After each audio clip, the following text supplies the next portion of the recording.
In this quick guide, I'll show you how to add captions in Descript to make your videos more engaging and accessible. Start by creating a new project and dragging your video file into Descript.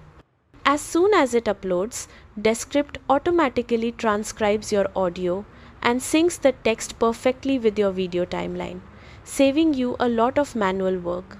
Once the transcription is ready, look to the right-hand sidebar and click on Captions. At the top of the Captions panel, turn Captions on and choose whether you want them applied to the current scene or the entire video.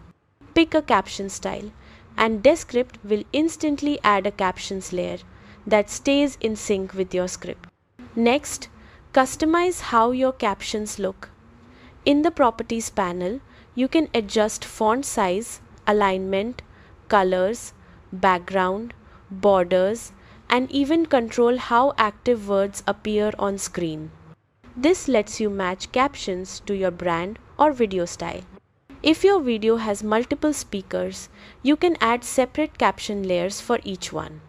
Just add a new captions layer, select it in the timeline, then use the Options menu to assign it to a specific speaker.